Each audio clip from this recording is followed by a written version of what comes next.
On today's episode of the Locked On NHL Prospects podcast, we have a very, very interesting announcement coming on. And we're going to be talking about the draft haul of the Atlantic Division for starters. We're going to go through the entire NHL, but we'll go through it division by division, all coming up on Locked On NHL Prospects. You are Locked On NHL Prospects, part of the Locked On Podcast Network, your team every day.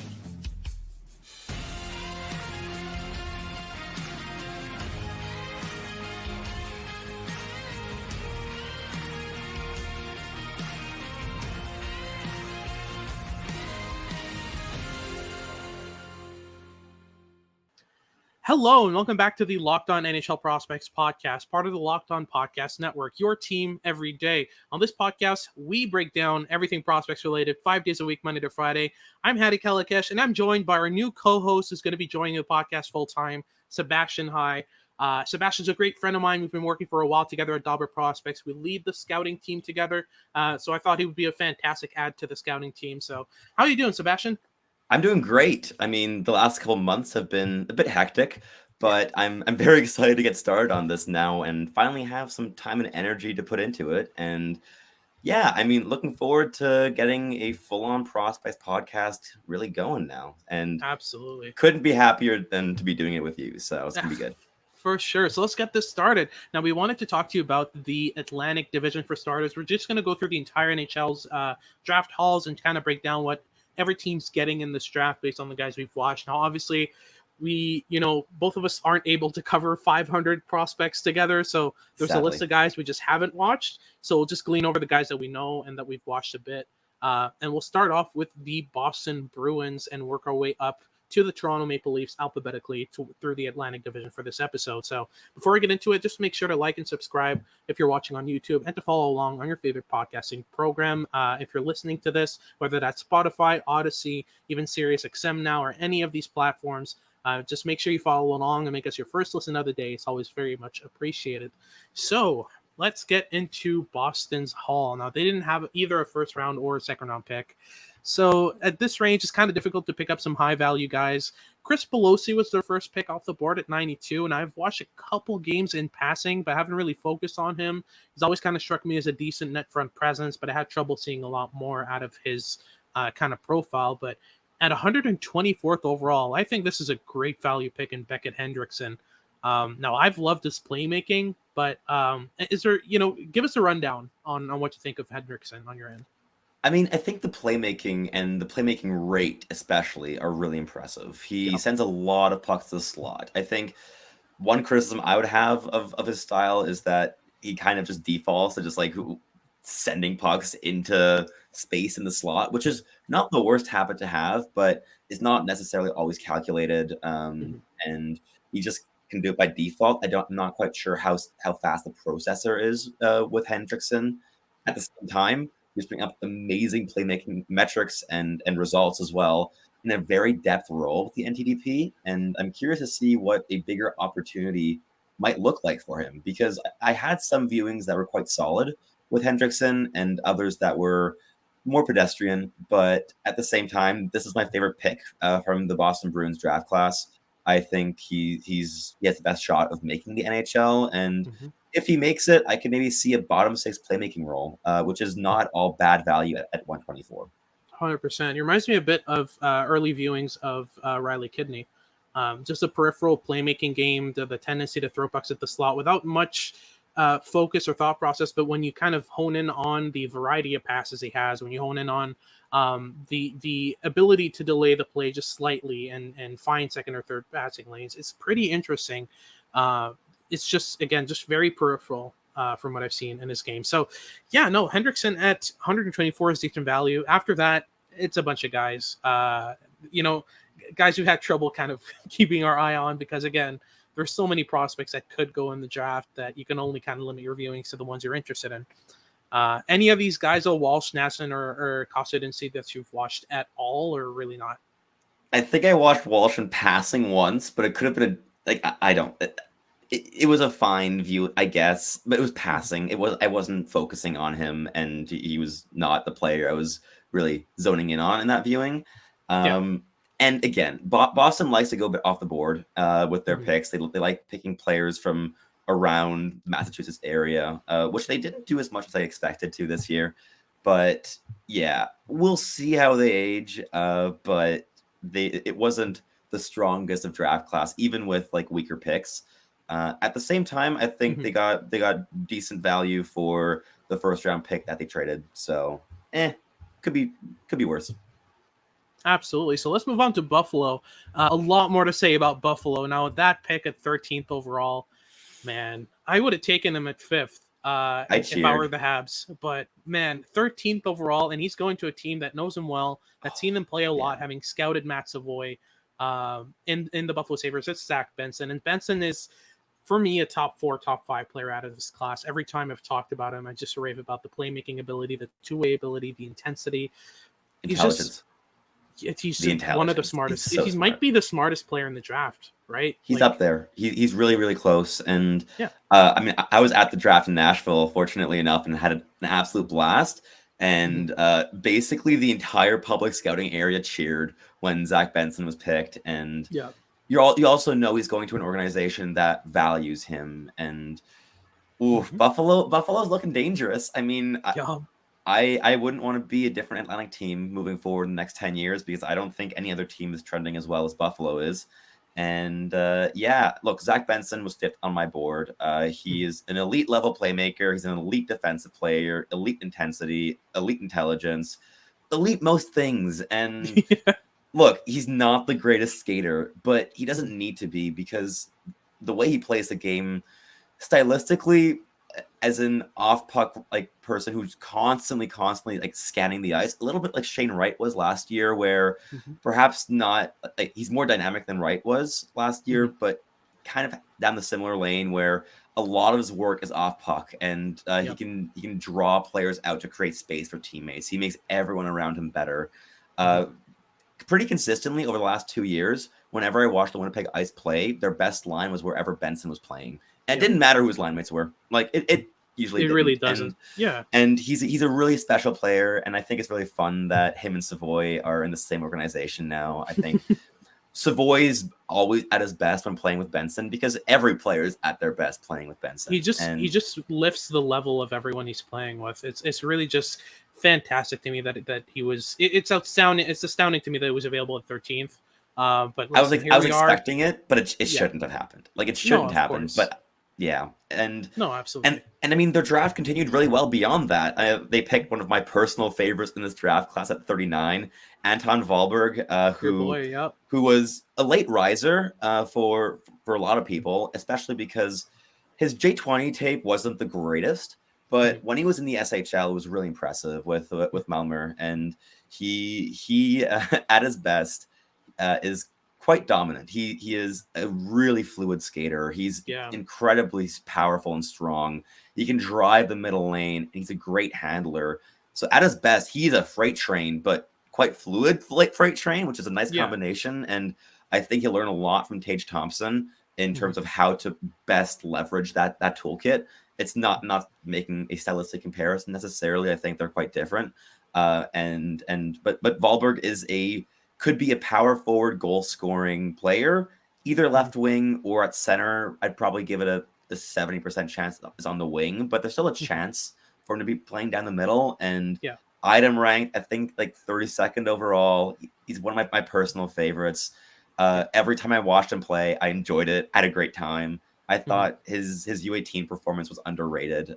He's on the second line, but he was the PP1 bumper, and he's a really effective bumper. He knows how to use his weight to create some space for himself. His release is really, really powerful. Like I think his release is top 20 in the class. It's one of the stronger ones. And he's a ton of fun. I think Wahlberg is a great pick, a great swing at 39.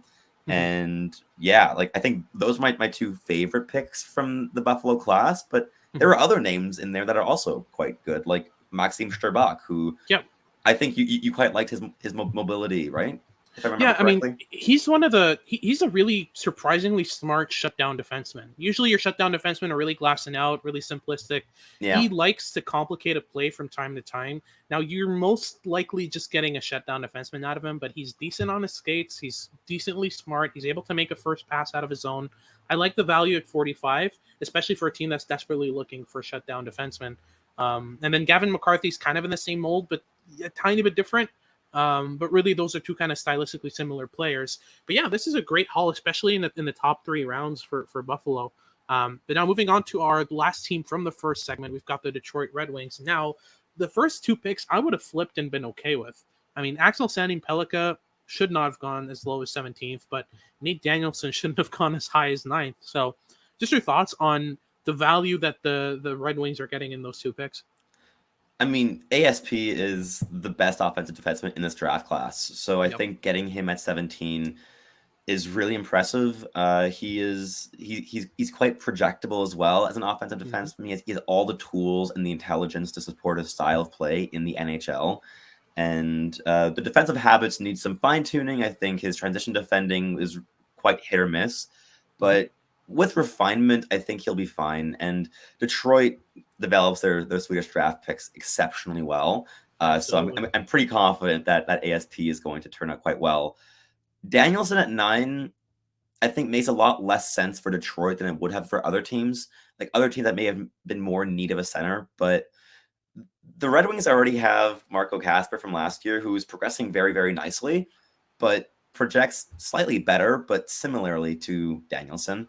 And what they do lack is that elite offensive talent. And at 9, if I were in their shoes, I would have either swung on the top talent available, which was Zach Benson, who we don't have to talk about anymore because he's awesome. And we already went through that. Or they could have flipped the pick, maybe get an Alex DeBrincat. I think that's what I would have been seeking to do with that draft selection. And Danielson is a really, really good player. Don't get me wrong. He's going to be a transition monster. He's really quick. He needs to add some more lateral movement into his rushes to be a bit more effective and projectable. But he grew his playmaking game this season. He started shooting a lot more, and he's a good shot. He's solid defensively. He's very reliable. But the Red Wings already picked a reliable, well-rounded centerman at, 7 or 6 last year with Kasper. Yep. And this is higher than I would have felt comfortable picking Danielson. I think I had him ranked around like the 23 range. Yep. And for a different team with no center depth, it could make sense. But the Wings just aren't that team, I don't think. No, for sure. And then you've got a kind of a glut of players in the second round that you pick pretty much in a row. Trey Augustine, 41st, great awesome pick. For me, the best goalie in the draft. I agree, fully agreed. Then you got Andrew Gibson, who's one of the most simplistic players in this draft. Not one I would have gone with in this range. I wouldn't have picked him in the draft. I don't think. I had some rough viewings of Gibson, so there could always be a sample issue because again, we can't watch every game. I think I logged 4 viewings of Gibson in the end, and most of those were in the first half of the year when I was still the OHL scout at Dobber. But a mid-second round draft pick in this draft class when there was still a lot of talent on the board. Guys like Riley Heidt, Grayson Sauchin, Jaden Perron. Andrew Crissall. I think Crissall went at 40 and Gibson was... Oh, did he? Yeah, he ended up going a bit higher than we thought. But there was a lot of talent left on the board, and I think best case scenario with Gibson is you get a bottom pairing physical presence, which is good, but even if he develops perfectly, you might be able to flip him for a second round draft pick. So in terms of value, it's not the player I personally would have selected. And Brady Cleveland is a better version of Gibson, but I think he has some similar limitations as well. Yeah, no, exactly. And then you got Noah Dover-Nielsen, who for me is a high kind of upside swing. The production's awesome. Yeah. The viewings were not. I think that's the thing. Our entire Dobber team was on the same page there. Whenever we were talking about Dover-Nielsen this season, it was always a thing of like, the production's up here. And it was better than Otto Stenberg's. And Stenberg is a very good player, deserving of the first round selection he got. Yeah. And Dover-Nielsen is, I don't know. He's very simple. And he's a very good junior player. I don't see how he projects as a high production professional guy. but I'm curious to see how he does in professional hockey, I assume this season, to see how he projects. But in the third round, I can understand swing on the production, but not the swing I personally would have taken. No, for sure. And Larry Keenan is another big swing. He's super raw. He's a big maybe. Like, look, it's a prep school hockey guy. I would have gone with a different defenseman, maybe like Francesco Del Else or who went undrafted, by the way. Which he shouldn't have. He really shouldn't have. I was really good. It was unfortunate. I think he's definitely good enough to have earned a pick. But I think as a whole, Detroit did okay at the draft. My one concern moving forward with them is that I think they're going to have like 10 middle six forwards, and you can't pay all of them, and you can't have a great first line with that either. I think, So we'll see how it goes, but I think they could have taken a bit of a bigger swing at 9. For sure. But first, let's talk about our sponsors at FanDuel. Take your first swing at betting MLB on FanDuel and get 10 times your first betting amount back in free bets, up to $200.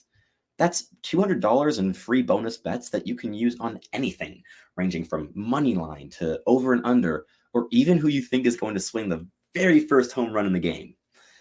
All on an app that's safe, secure, easy to use, but most of all, you get your winnings instantly. There's no better place to bet MLB than on FanDuel, America's #1 sportsbook. So sign up today at FanDuel.com/lockedon to get up to $200 in free bonus bets. That is FanDuel.com/lockedon. FanDuel, the official partner of Major League Baseball.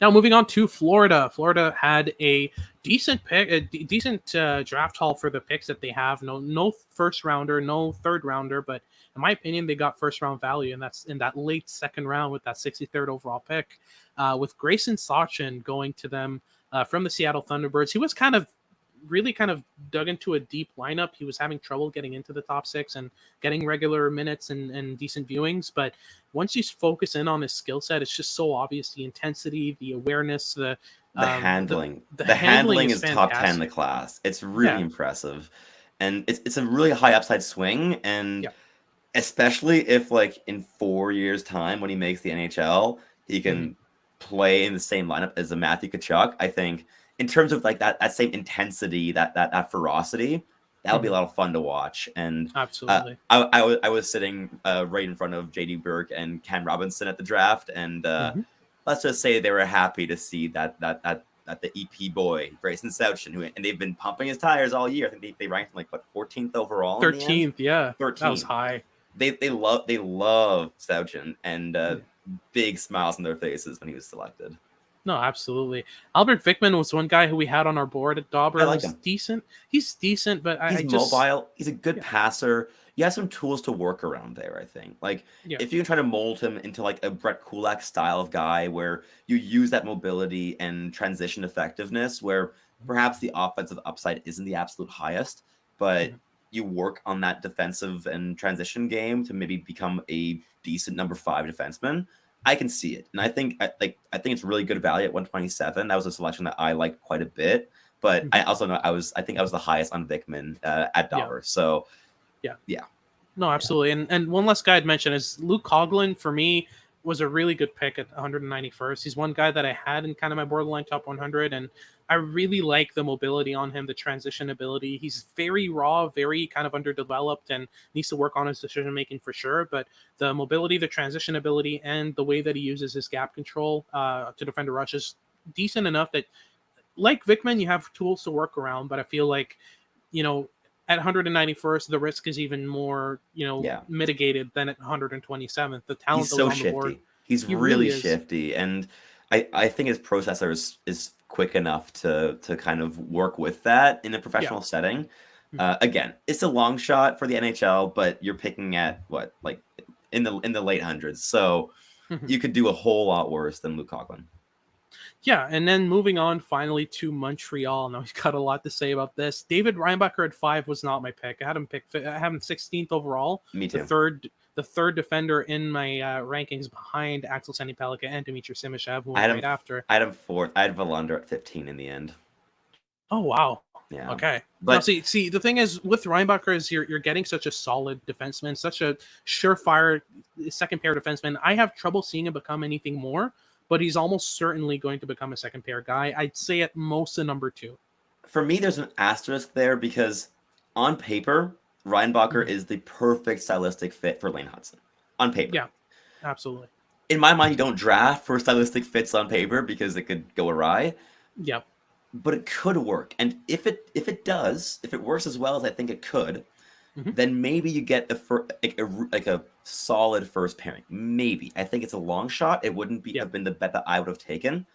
Mhm. At the same time, I think we have to acknowledge like the backlash that he has gotten personally for this draft pick is Just obscene. awful. It's Yeah. it's heartbreaking. Mhm. At the draft, it was also I had a nice little moment where I was in the media section and Reinbacher came by and I was able to congratulate him on the pick in German. I speak Mhm. German fluently and German's his native language, so that was a nice little moment. And yeah, Reinbacher is a very good skater. I think the handling really needs some work. If Mhm. I'm the Habs, I'm focusing on the handling and I'm focusing on the offensive creativity. Yeah. If you can get his creativity up a notch, his passing Mhm. ability and mechanics are strong enough to create a playmaking game from that. Yeah. And if you can And then you also build the get the hands from handling, there. Yeah, exactly. exactly. I think those would be the two key points that I would be really, really working on because I think those are the two things that could unlock that top pairing potential. But I'm very curious to see how the Habs go about his development. I would Mhm. definitely give him at least one more year in Switzerland. I would For sure. love to see him just dominate the NL for a season because Mhm. he was very good this year, and being very good as an 18-year-old in a decent enough professional league is awesome. Mhm. But one dominant season would do such wonders for his confidence as well. Yeah, and that's one big thing that needs to develop is just the confidence to make those plays on top of the creativity Of to course, see them to begin with. You got Jacob Fowler at 69th, which great isn't pick. too bad. It's a I, great I pick. love it. I love I it for the like, Habs especially. yeah, no, I like the value they're getting here. I had him in the 50s, so I like the kind of profile that he brings. But then after that, it's on and off. I've heard rumblings that the Bogdan Konyushkov pick has been really loved by Very scouts in much. different. Yeah. Like Other than I mean, that, though, I was at the draft. I had some nice conversations with some public and NHL scouts alike, and Konyushkova is probably the player that I have yet to scout that everyone was joint the highest on. He's yeah. a two-time overager, but putting up like over half a point a game production in the KHL and top pairing minutes as an undersized defenseman. Mhm. And from what I've heard from people that track data, apparently his transition metrics in terms of exits are elite for the KHL. So there's a lot to work around there, and I know some teams were very disappointed that he didn't fall to like the 5th or 6th round where they wanted to take that high value swing. Mhm. So that's one where I have some hope, but I've yet to actually watch him, so I can't.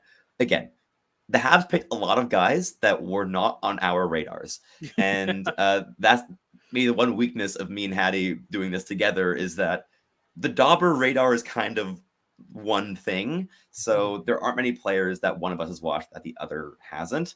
Yeah.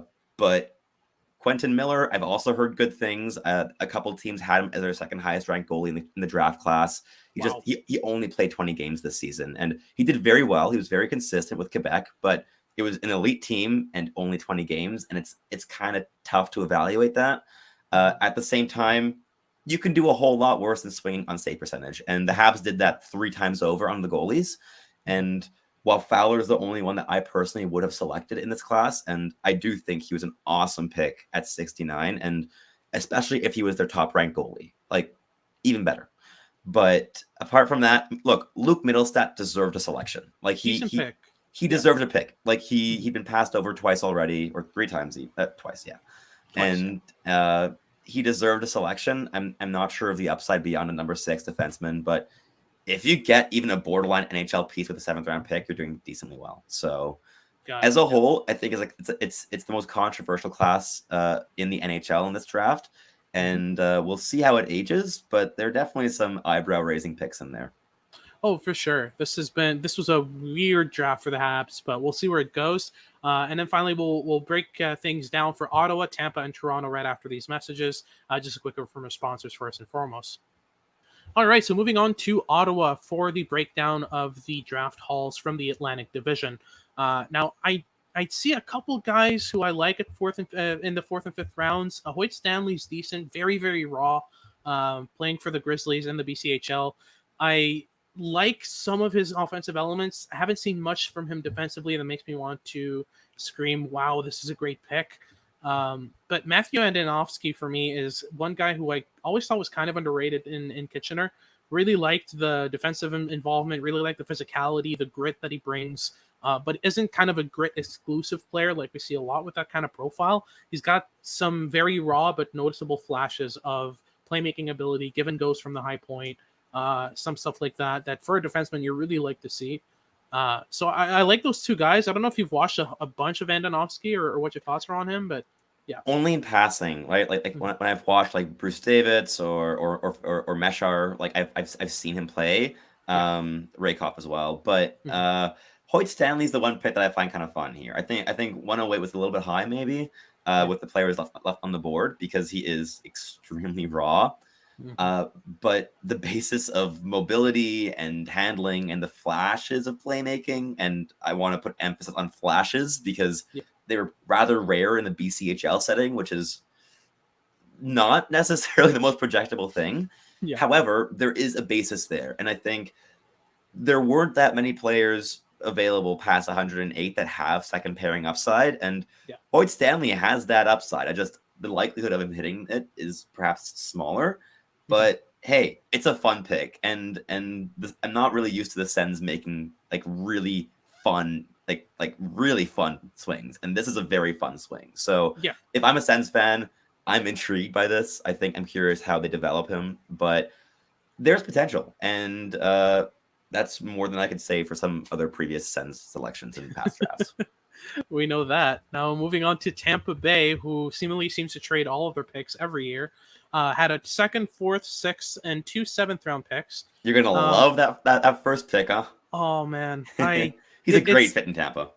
Exactly, and on top of that, he was that pick 37th overall was formerly the Habs pick. So it was formerly the Habs pick, which stings a little bit.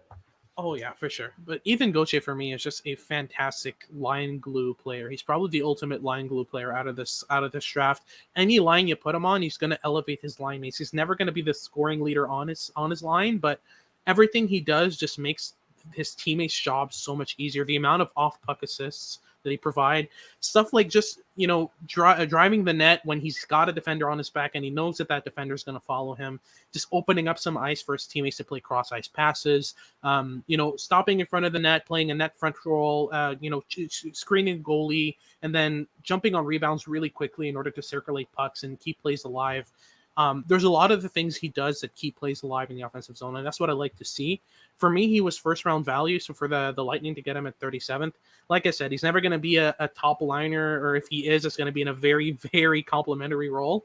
Maybe Zach Hyman, like if you're really pushing upper limits, and maybe more like Toronto Hyman rather than Edmonton Hyman, because absolutely playing with McDavid, it'll elevate any person's skill set. Absolutely. And I mean, look, you were a lot higher on Gauthier than I was for most of the season, but I came around in the end. I think I ranked him like around 37 as well. So this is a totally great value selection, I think. And I think Tampa is one of the best landing spots where he could have gone because they already have their superstars. And I think like Braden Point's still going to be playing for quite a while. And Ethan Gauthier is the type of player who, again, as you said, he can play on any line. You can plug him in if there's an injury anywhere. And he's very intelligent. And that combination of intensity and intelligence, and look, he's pretty much a dual threat as well in terms of playmaking and goal scoring. I think his playmaking has a higher ceiling than the goal scoring does, but his release is decently heavy. There's a lot to work with, and the Lightning routinely make players that project as just like third liners into really great complementary top six pieces, and I think Gauthier is right up that alley. Absolutely. And here's the thing is with Gauthier, none of his skill set jumps off at you in terms of, his shot's not the heaviest or the most accurate like a Colby Barlow's. His playmaking isn't anywhere near Zach Benson's kind of big galaxy brain level, but he just everything he does so efficiently that he doesn't need the highest velocity shot or the most, wide variety of passes. He can just pull things off regularly that other players can't. So I love this pick at 37. After that, you got Jason Chagabe, who's decent value at It's 115. a swing. It's a It's swing on definitely a upside. swing. He's Yeah. very raw as well. There's Mhm. like, I don't know. I loved his high school tape this year. The USHL Yeah. tape, I had a few more questions than with other players like Yeah. Gavin Thorson, who went undrafted. I would have taken a swing on ahead of Chagabe. Yeah. At the same time, if there's any team that can develop like the raw skill that is Jason Chagabe, it is Tampa, and Absolutely. it's a decent enough pick. But the one that I was very happy to see was Jack Harvey getting picked. I was gonna say this is a great pick. He's deserved a pick. Like last year, he definitely should have gotten picked, and he didn't. And the production in Chicago was absurd this year because, of course, it was. He was a 20-year-old playing the USHL, but he's off to BU, which is, I mean, a program that's getting absolutely pumped full of skill, and I think that will benefit him a ton. I can see him projecting to the NCAA decently well. Like if a Jeremy Wilmer can project to the NCAA, I think Jack Harvey can as well. Yeah, and that was a fun little pick for sure.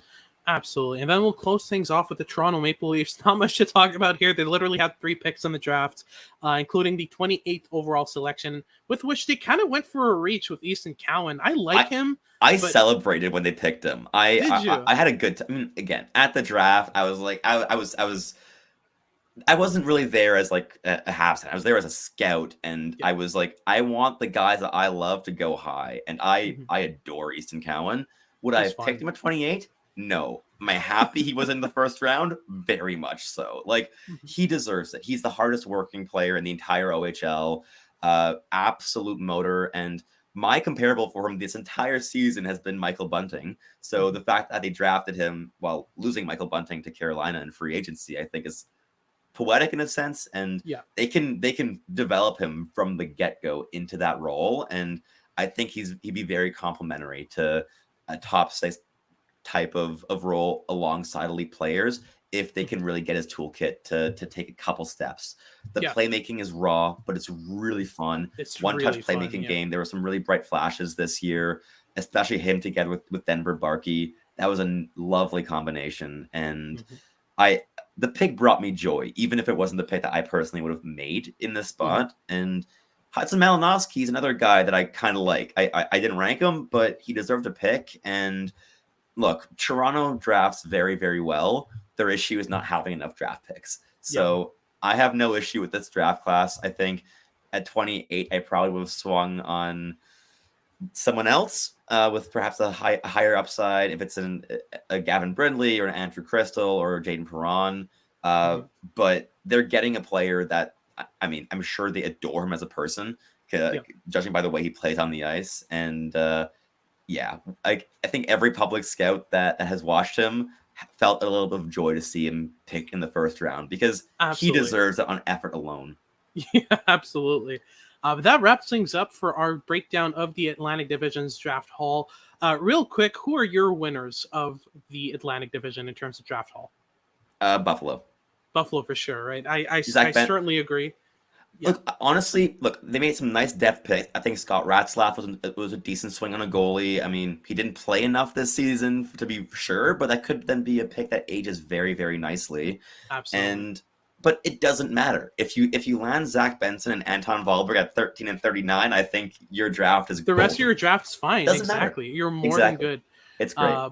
But yeah, no, thanks so much for tuning in. If you're listening to this podcast, make sure to make us your first listen of the day. It's always very much appreciated. For your second listen of the day, make sure to check out the Locked On NHL Mock Draft Special. Our hosts from every organization came together and made picks for the first round, and myself and Gil Martin reacted to things on Locked On NHL's website and channel, and we did a great job of breaking that down. We also talked to every single of them and made sure to give you a rundown of what the player plays like, what they're good at, what they're bad at, all that stuff. So make sure to check that out. So this has been Hadi Kalakesh and our new co-host Sebastian High. We're looking forward to see you next time.